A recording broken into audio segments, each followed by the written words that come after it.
Welcome to Cooking with Glow. Don't have my glasses today because I forgot them. But I'm making Dutch apple pie, and I'm going to be using my own little recipe along with the Epicure As Pie Crust. So I suck at making crusts. Okay, I'm good at making like cakes and cupcakes and things like that. But when it comes to making a pie, making tarts, not your girl. I have tried every type of recipe. Old people's recipes, my grandmother's recipe, my mother-in-law's. I've tried friends and families. I've tried out of cookbooks. I tried looking online. Doesn't matter what I do. It's always a weird. I can't say a fail because you can still eat it. But it's not what you'd want to serve to people. So I'm going to try with the easiest pie Epicure stuff. So it says to put to put 1 cup of this in, and then a 1/4 cup of cold butter. I don't use butter in this house because our butter goes bad before I can use it, so we use margarine. It does the same thing, so I already got a head start, guys, and we're getting there. We're getting there. This is a long process, I'm aware. We just keep. So I don't have a pastry blender. I don't have like all those fancy things. What I need to invest in is a pastry cutter because this is taking a long time. We're just going to continue to cut this in a little bit more because not all of it is crumbly. There's still some chunks of butter. I assume the whole point is to get the butter into little pieces. I always have a hard time no matter what. So when it comes to pie crust and doing tarts and stuff, if you guys ever see like my pies, most likely I have used either the Pillsbury pie crust that are already rolled for you, or I buy the already pre-made ones. I can't even make the graham cracker ones. Actually, I can do the graham cracker because it's pretty easy.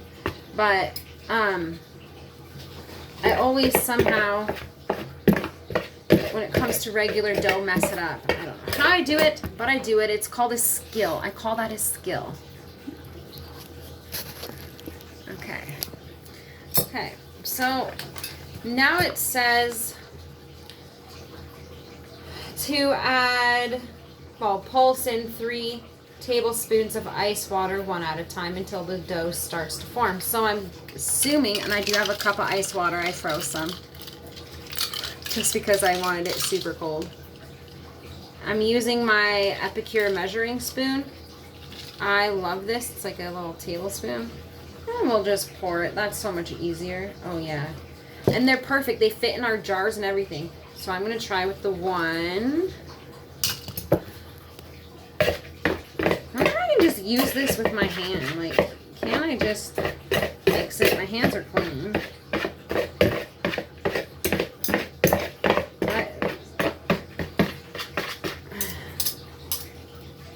Screw it. We're going to old school it. I'm going to do what my grams used to do. So we're going to put in the 2nd. And this doesn't turn out, this is because I'm doing things aggressively. Let me just say.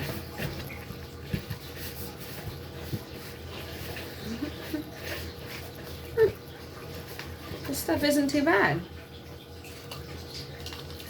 I'm going to need to clean it for the rest of my pie. So this is just the crust. So it says to, I can cut in all I want. It's not going to make me a difference. I'm just going to mix. Because it does say to do that until, a ball forms. So we're going to do that.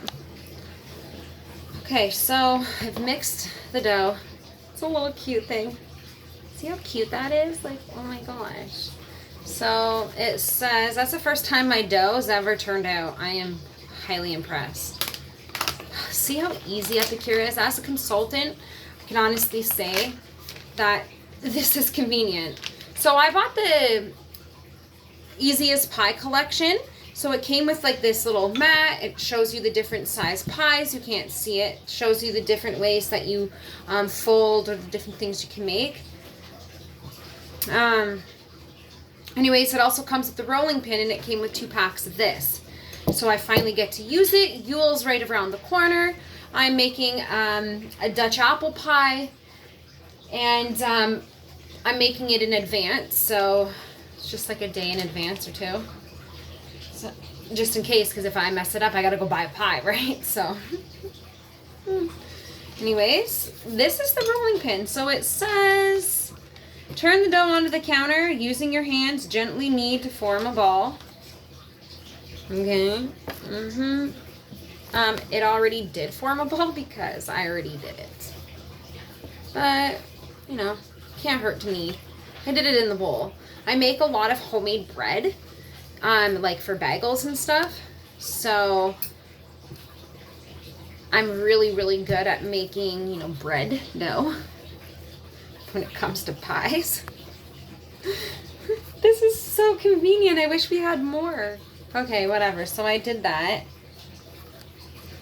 We're going to press it and flatten it.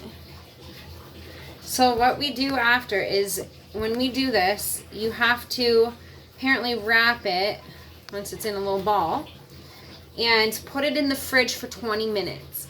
After it's in the fridge for about 20 minutes, then we're going to lightly dust the rolling pin, and then we're going to roll it out. So I will show you that, but I'll also show you the Dutch apple pie. So, you know, it works out.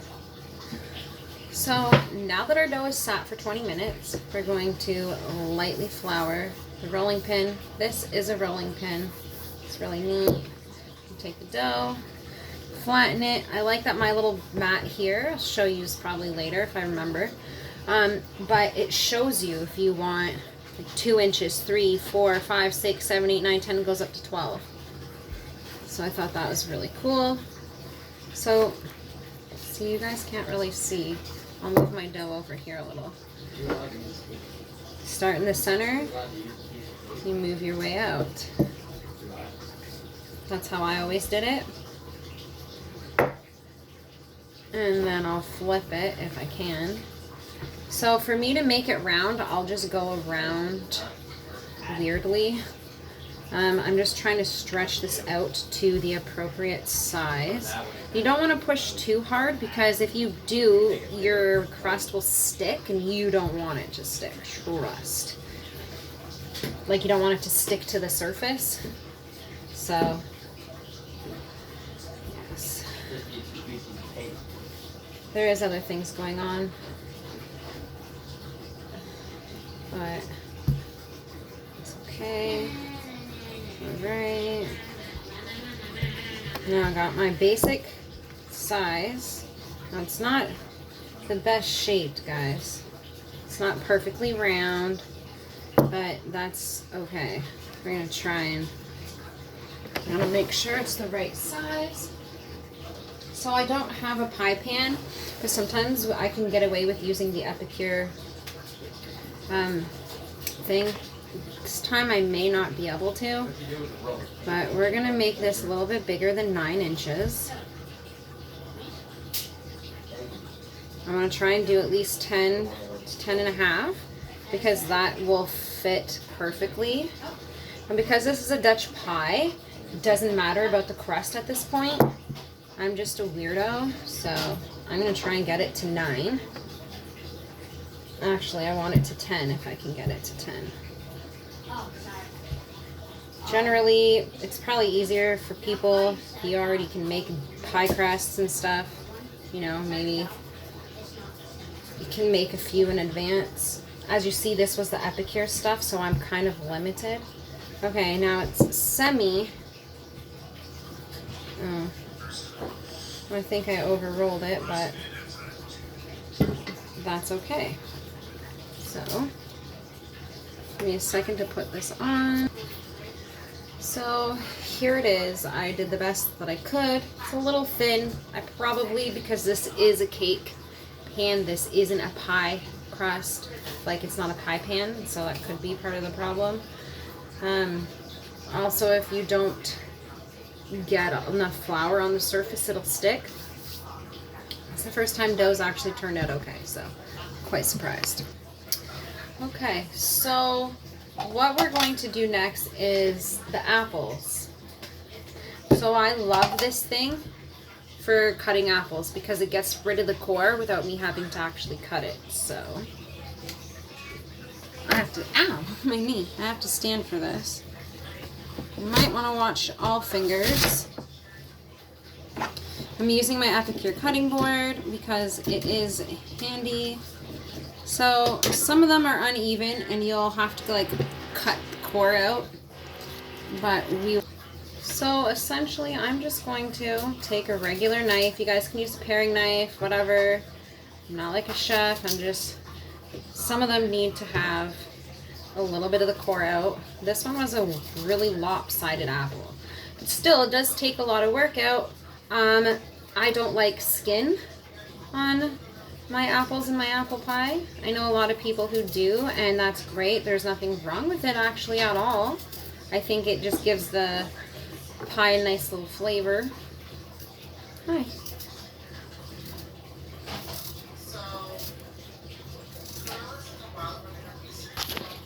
So with your apples, I got my measuring cup. We need about 5 cups of apples, so I'm just going to take them. I'm going to slice them. You can slice them to however thick you want, thin. We like them thin because it's easier to chew. So you just want to cut them. If they break, it's okay. It's all going to get baked and eaten anyways. All goes into the same place, comes out the other.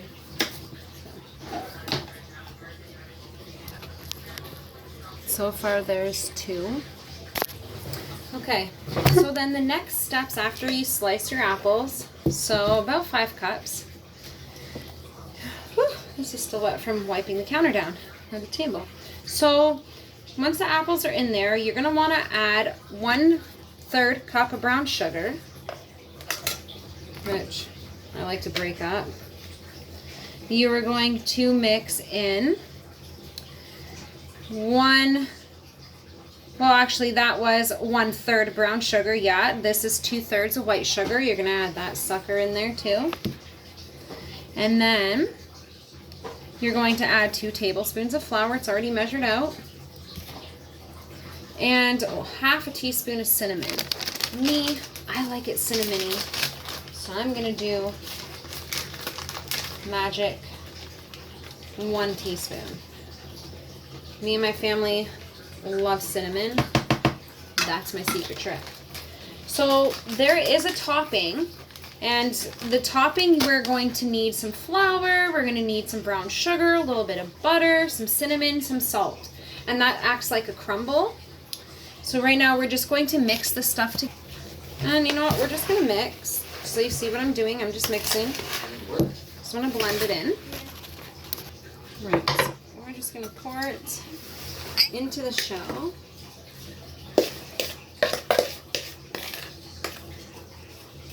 Now, I like to make sure that it's all like filled in the bottom. Who cares about the top? I just like to make sure that there's no gaps in the bottom. So I always mess it around, mix it around if you have to.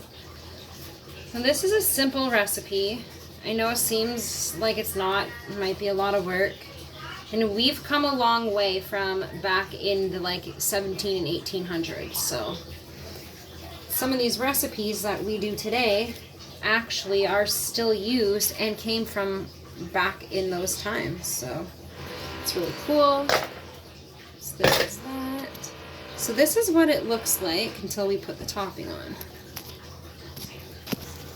Okay, so what we're gonna do, I'm just gonna dry whatever's left in this bowl. I keep using the same bowl. I don't like to have a big mess. Okay, so now what you're going to do for the topping is in a bowl, you're going to put about 2/3 cup of flour, which is 10 tablespoons and 2 teaspoons to make that. So you're just gonna dump it in the bowl. And then you need 6 tablespoons of brown sugar in the bowl. And we need cinnamon. So I already put the 1/4 teaspoon of cinnamon and the 1/4 teaspoon of salt in here. I actually put a little less salt and I put a little more cinnamon. I like to swap it out. So I'm going to be fair. The recipe came from the Company's Coming. That's the name of the book. It was a cookbook.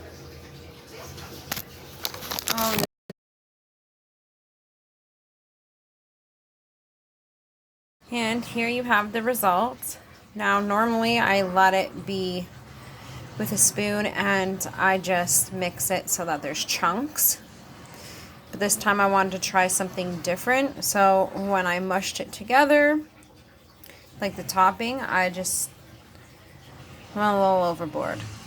But it's actually delicious. So this is just cooling some more and then we are going to taste it. So if you guys want the recipe, I will post the reference of where I got the recipe from. Also with the Epicure Pie Crust, we do not have that currently at the moment, so you can use any pie crust that you want, homemade, store-bought, and I hope you enjoy.